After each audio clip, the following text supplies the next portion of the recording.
हमारा से जुपो बोले तू के तना हलके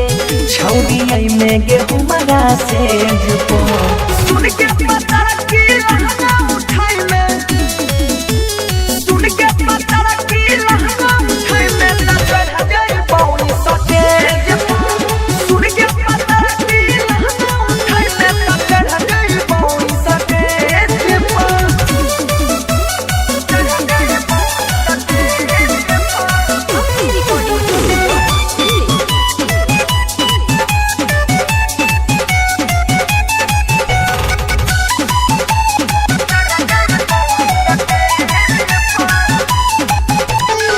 से कसी डरेस तोहर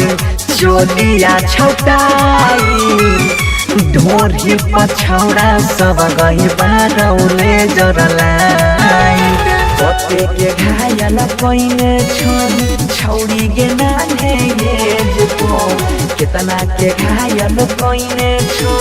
छौरी गे तने हो ये जुपो सुन के पता की लहंगा उठाई में सुन के पता की लहंगा उठाई में ना चढ़ जाए पौनी सटे सुन के पता की लहंगा उठाई में ना चढ़ जाए पौनी सटे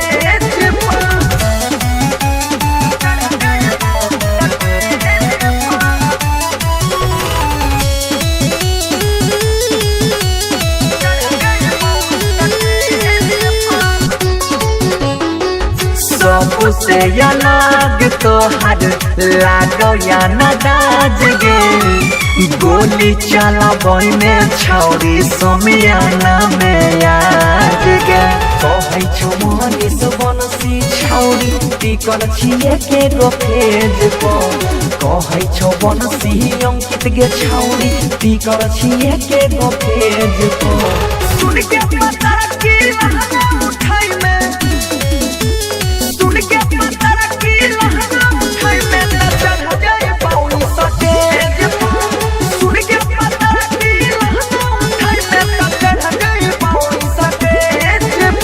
पतली कमरिया लपा लपा करो चोली के जमाना माया बस में लारो बोले तू के तना हलके छौरी आई में गे हमारा से जुपो बोले तू के तना हलके छौरी आई में गे हमारा से जुपो सुन के पता